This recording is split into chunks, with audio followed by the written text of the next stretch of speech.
Hi guys! Today I want to show you my process through my birthday prepping up, since in about 3 weeks it's going to be my 18th birthday, so I'm gonna be an adult. I'm planning to theme my birthday, and the theme of the birthday will be Percy Jackson and the Olympians, since it's been like one of my favorite series ever, and recently I've been rereading it. Today I'd like to show you the process of the beads of the various necklaces that the characters in the Percy Jackson series wear. So I'd like to show you the making process of these beads, and to make them I'm going to use the salt paste, which is kind of a Play-Doh, which is made out of simple ingredients that you can find in your kitchen. I simply want to show you how to make this salt paste, and we'll make the beads, or at least the shape of the beads, out of this dough, and after this we're going to paint over so that we can actually customize them however we like. Our necessities are a bowl, salt, flour, and water. In particular, you'll need 2 parts of flour, 1 of water, and 1 of salt. In my case, this means I'll use 200 grams of flour, 100 grams or milliliters of water, and 100 grams of salt. First of all, pour the flour in the bowl alongside the salt, and in the end pour the water. Next up, start mixing the ingredients with some sort of tool. In my case, I'm using a wooden spoon.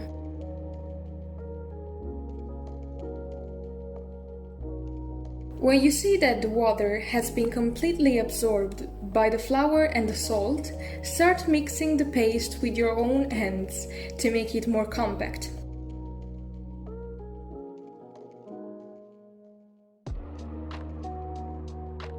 When it reaches a malleable consistency, you can start shaping it properly, just as the beads.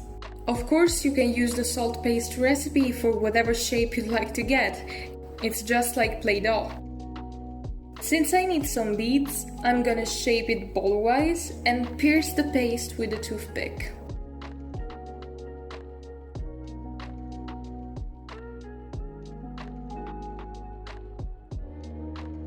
Make sure the holes are big enough for the string to go through it.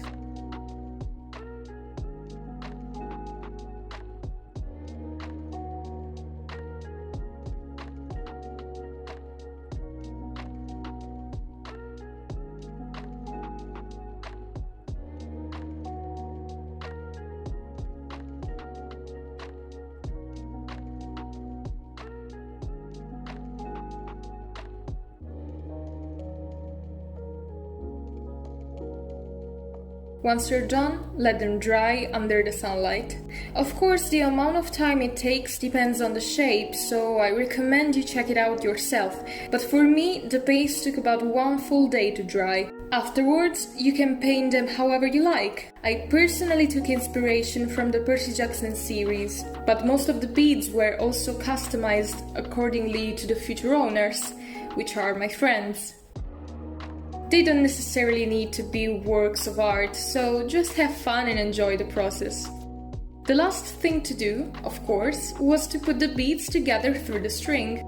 I personally use this white nylon string, but you can use whatever type of string you prefer. Measure the diameter of the future owner's neck, and approximately you should be fine.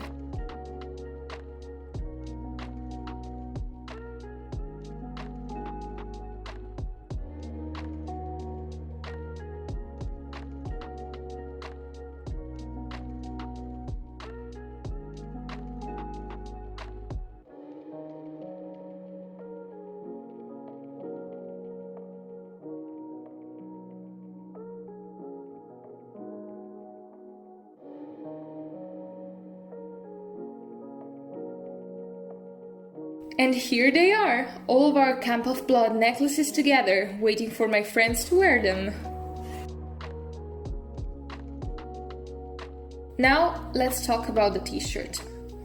Honestly, I want it to be completely inexpensive, so I simply recycled an orange shirt I used for a Kaoru Nagisa cosplay 3 years ago. And for the ink I used the Staedtler Lumocolor Permanent, which is non-toxic as certified by its AP mark. But I honestly don't know if it would last after laundry.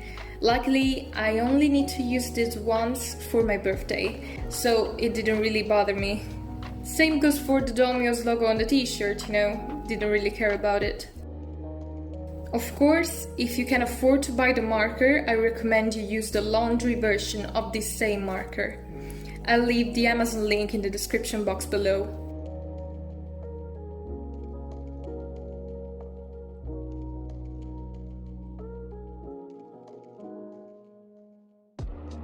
In order to have a reference and a covering for the ink, underneath the t-shirt I used the Camp of Blood logo print alongside some loose sheets and a bigger print of the Pegasus to make it more visible on the shirt.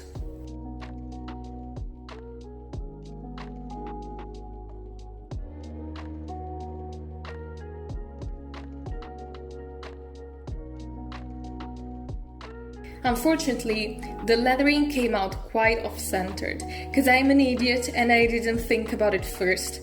But in the end, it's no big deal to me since it's not very noticeable while I wear it. As for what concerns the Pegasus, it's quite misproportioned when directly confronted with the actual logo. But again, not very noticeable either when you wear it, so I don't care what you think. Sorry, I got a little carried away.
When filled in, the Pegasus seemed to be very cool, unlikely from when I line arted it, since at the beginning I had honestly panicked over the fact I had probably messed it all up back then, but in the end it's quite nice.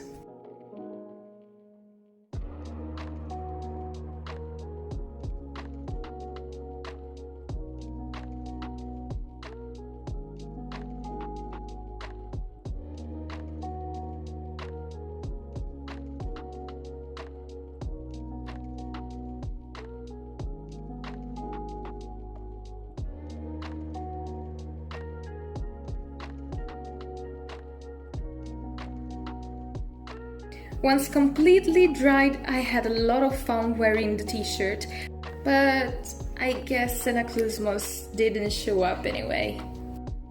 I also tried wearing Annabeth's cap, but it didn't fit me as well. I'm stuck with being a seaweed brain, I guess.